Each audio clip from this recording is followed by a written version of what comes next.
10.2 का हम लोग आज इंट्रोडक्शन करेंगे। तो वेक्टर आपका चैप्टर है, राइट। हम लोगों ने अच्छे तरीके से 10.1 को करा था काफ़ी डिटेल में। अब इसका इंट्रोडक्शन करेंगे। इसमें आपको जैसे ए वेक्टर बराबर बी वेक्टर बराबर करके क्वेश्चन देता है। जैसे ए वेक्टर बराबर तुम्हारे पास क्वेश्चन दे दिया आई प्लस जे प्लस का के। मान लो ए आई जे और के तुम्हारे पास क्वेश्चन है। अब यहाँ पर एक चीज़ समझना है आपको। अब आई जे और के ऊपर भी तुम्हारा वेक्टर का चिन्ह होता है, मतलब ये देखो ध्यान से, कैप होता है, सॉरी। अब बी बराबर भी तुम्हारे पास दे दिया कि 3i plus 4j cap plus 5k cap. अब यहाँ से समझना है आपको। देखो हमने क्या बताया, ए तुम्हारा वेक्टर का चिन्ह है। किसका चिन्ह है? वेक्टर का चिन्ह है, यानी कि सदिश का चिन्ह। जैसे ए वेक्टर हो गया, बी वेक्टर हो गया, सी वेक्टर हो गया, कुछ भी दे दे ऊपर लगा दे तो इसका मतलब डी वेक्टर हो गया। और इसका एक मान दिया रहेगा आपके क्वेश्चंस में, कुछ भी दे सकता है, ठीक है। तो चीज़ें आपको क्लियर हो गई इतनी। अब यहाँ से जो आई जे और के है, ये तो तुम्हारा वेक्टर को सूचित करता है, ठीक है। इसको लिख सकते हो वेक्टर, क्या लिख सकते हो? वेक्टर, ठीक है। और इसमें स्केलर जो है, स्केलर क्या होता है? एक्स वाई और जेड। जैसे कि कंपेयर करके मैं आपको दिखाता हूँ। जैसे कि मान लीजिए एक्स आई कैप प्लस एक्स के बाद वाई आता है, वाई जे कैप और प्लस जेड आई जे के कैप, ठीक है। और मान लो तुम्हारे पास ए वेक्टर बराबर दे रखा है, तो इससे हम कंपेयर करते हैं। इसमें जो एक्स वाई और जेड वाला टर्म है, इसको हम बोलते हैं स्केलर। एक्स वाई और जेड वाला जो है उसको एक स्केलर बोलते हैं। स्केलर मतलब होता है अदिश। क्या होता है? अदिश। और वेक्टर मतलब होता है आपका सदिश। तो वेक्टर इसमें क्या होता है मेरे भाई? आई जे और के वाला पार्टी, ये तो वेक्टर में जिसके ऊपर कैप लगा हो, ठीक है। तो चीज़ें बिल्कुल भी क्लियर हो गई होंगी अच्छे तरीके से। ये आप लिख लेना अच्छे तरीके से इंट्रोडक्शन पार्ट में। अब 10.2 में आपको पढ़ना है और आगे भी पढ़ना है आपको, परिमाण निकालने के लिए पढ़ना है। क्या मिल भाई? परिमाण निकालना आपको सीखना है। जैसे कि ए बराबर हम लोगों ने क्या क्वेश्चंस में ले रखा था, मैंने आपको क्या बताया? जैसे मान लो आई कैप, ठीक है। उसके बाद यहाँ पर 2j कैप, उसके बाद मान लो 5k कैप है तुम्हारे पास, ए बराबर है।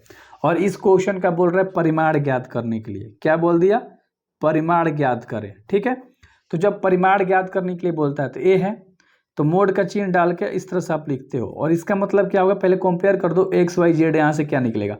तो इसके आगे पीछे कुछ भी संख्या नहीं दिखाई दे रहा है, तो यहाँ से तुम्हारा एक्स का मान 1 आ गया, बहुत बढ़िया। यहाँ पर वाई है, ठीक है। एक्स वाई जेड अभी जस्ट कंपेयर करा ना यार, यहाँ पर ऊपर आप देख सकते हो एक्स वाई जेड, ठीक है। तो यहाँ से एक्स की जगह पे 1 हो गया, वाई की जगह पे तुम्हारा 2 है, और जेड की जगह पे तुम्हारा क्या है मेरे भाई? 5 है, ठीक है। तो यहाँ पर देखो, एक आप परिमाण निकाल रहे हो तो रूट के अंदर करके इन सबको जोड़ दोगे। 1 का स्क्वायर कर दोगे, 2 का स्क्वायर कर दोगे और 5 का स्क्वायर कर दोगे रूट के अंदर ही। यानी कि जो भी तुम्हारा स्केलर निकल के आएगा, आदिश जो भी तुम्हारा यानी कि संख्या जो निकल के आएगा, उसका बेसिकली रूट के अंदर डाल के स्क्वायर कर देना है। अब यहाँ पर 1 का स्क्वायर 1 होता है, 2 का 4 होता है और 5 का क्या होता है? 25। रूट के अंदर डाल दो। ये तुम्हारा ए वेक्टर ही तुम निकाल रहे हो, ठीक है, यानी कि उसका परिमाण आप निकाल रहे हो। तो 1 4 5 और 25 क्या होता है? 30 होता है।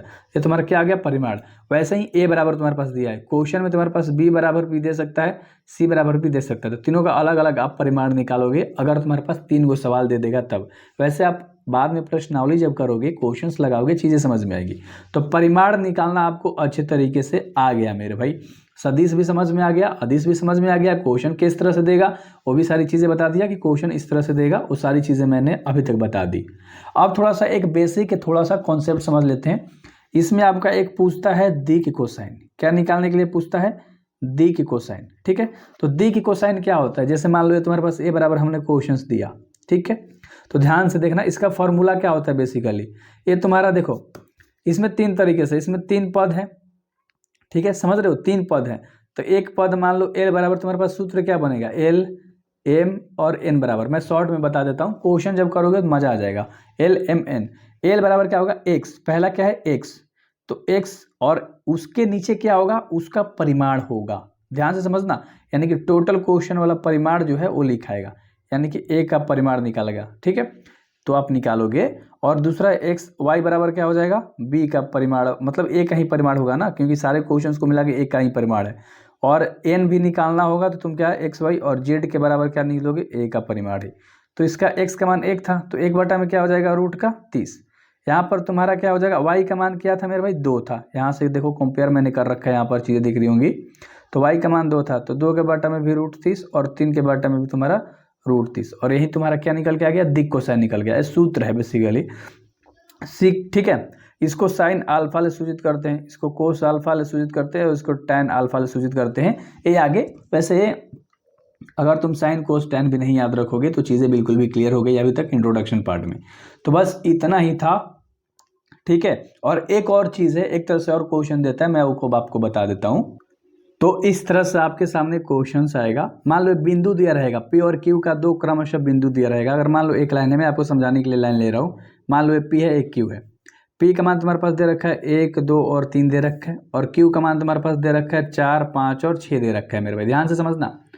तो इसमें हमें क्या करना होता है ना, सबसे पहले पी क्यू फाइंड करना होता है। पी क्यू का एक वेक्टर आपको तैयार करना होता है। तो कैसे तैयार करोगे, ये मान लो तुम्हारा x1 है, ये तुम्हारा y1 है और ये तुम्हारा z1 है। ध्यान से समझना, ये तुम्हारा क्या है x2, ये तुम्हारा y2 और ये तुम्हारा क्या है z2।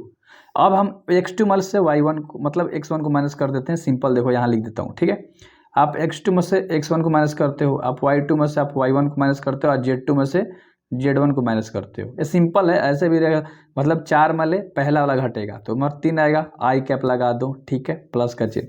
दूसरा क्या है 5 में ले 2 जाएगा तो तुम्हारा क्या बचेगा, सिंपल 3, तो दूसरा वाला जे लगता है। और तीसरा में के कैप लगता है, तो 6 में ले 3 जाएगा तो यहाँ पर तुम्हारा 3 के कैप। और ये पी क्यू का तुम्हारे पास वेक्टर आ गया, कोई दिक्कत वाली बात नहीं थी। अब इसका परिमाण भी निकाल सकते हो, ऐसे भी लिख सकते हो पी क्यू का परिमाण, या यहाँ पर एक छोटा सा पॉइंट दे के लिख दो कि पी क्यू का हमने क्या मान लिया है, ए माना, ठीक है। तो ऐसे और आसान हो जाएगा, क्योंकि आप ए वाला चीज़ें जानते हो कॉन्सेप्ट। तो इसको कुछ नहीं करो, इसका ए वेक्टर मान के इसका परिमाण निकाल दो। तो यहाँ 3, 3 और 3 का, 3 का स्क्वायर, 3 का स्क्वायर और प्लस में 3 का स्क्वायर, किसके अंदर हो जाएगा, रूट के अंदर हो जाएगा। 3 का स्क्वायर 9, 3 का स्क्वायर 9, 3 का स्क्वायर 9 हो जाएगा। और इन सबको जोड़ दोगे तो तुम्हारा क्या आ जाएगा, 27। और तुम्हारे पास क्या निकल के आ गया, ए वेक्टर, यानी कि इसका मात्रक क्या निकल के आ गया, परिमाण क्या निकल के आ गया, तो 27 निकल के आ गया परिमाण। तो तुम्हें पता है कि ए किसके बराबर है, पी क्यू के बराबर है। तो पी क्यू बराबर तुम्हारे पास 27 आ गया। जहाँ जहाँ वैल्यू पुट करना पुट कर दो। अगर इसका दी के कोसाइन का दे तो हमने बताया कैसे, एल एम एन से सूचित करने के लिए। तो पहला क्या है तुम्हारा 3, तो 3 बट्टा में क्या हो जाएगा, रूट का 27। दूसरा में भी 3 है तो 3 बट्टा में रूट का 27, और तीसरा में भी 3 है तो 3 बट्टा में रूट का 27। और बस बन गया यार, बहुत ईजी है ये सारी चीज़ें, ठीक है। तो पहले हम लोगों ने वेक्टर फाइंड कर लिया, एक उसका परिमाण निकाल दिया, उसके बाद हम लोगों ने दी की कोसाइन लिख दिया। क्या लिख दिया, दी कोसाइन लिख दिया। अब तो इतना तो मैंने आपको बताया, और ये दी कोसाइन थोड़ा सा हट के बताया, क्योंकि ये चीज़ें मैंने क्या करी थी आपको बता दी थी, ठीक है। पीछे कॉन्सेप्ट में क्वेश्चन में ये नहीं निकालना है, तो मैंने बताया जस्ट, अगर पूछ दे तो इस क्वेश्चन में क्या निकालना है, ध्यान से देखो। एक छोटा सा अनुदिश मात्रक निकालना है। अनुदिश मात्रक क्या होता है, छोटा सा कॉन्सेप्ट समझ दो। आपने क्या निकाला, पी की बराबर तुम्हारे पास जो क्वेश्चन दिया है और पी की का जो आपने परिमाण निकाला है, सेम वही चीज़ होता है। 27 को भी आप ब्रेक कर सकते हो 3√3 में, ठीक है। ध्यान समझना, 3 का स्क्वायर 9 होता है, 9 में 3 से गुणा कर दोगे तो 27 आ जाएगा। तो कॉन्सेप्ट बिल्कुल क्लियर रखा करो, ठीक है, बिल्कुल भी, बहुत बढ़िया। चलो अब देखो ध्यान से, ये जो पी क्यू दे रखा है, पी क्यू का यहाँ पर कैप कर दोगे तो अनुदिश मात्रक का साइन हो गया। और निकालोगे क्या, पी क्यू का पूरा मान लिख लो, क्या है 3 आई कैप प्लस 3 जे कैप प्लस में 3 के कैप, यही है। और उसके नीचे क्या लिखना है, परिमाण। जैसे आप दी कोसाइन निकालते थे ना, नीचे परिमाण होता था, सेम उस तरह इसका भी क्या हो जाएगा, परिमाण, यानी कि 3 रूट क्या हो जाएगा मेरे भाई, 3। यही तो परिमाण हम लोगों ने निकाला है, बहुत बढ़िया। अब सबको आप ब्रेक करके अलग अलग लिख सकते हो। जैसे 3 आई के बाटा में लिख सकते हो 3√3 प्लस 3 जे कैप के बाटा में भी आप लिख सकते हो 3√3। इसको ब्रेक करके अलग अलग लिख दिया, ठीक है, क्योंकि कोई भी कॉन्सेप्ट मैं बताता हूँ ना, तोड़ देता हूँ। 3 से 3 खत्म, 3 से 3 खत्म, 3 से 3 खत्म। आई और जे और के जगह पे तुम्हारा 1 1 1 आ जाएगा। तो सिंपल बात कहने का मतलब क्या हो गया कि 1 बटा में तुम्हारे पास क्या आ गया मेरे भाई, रूट का 3 आई कैप, ठीक है।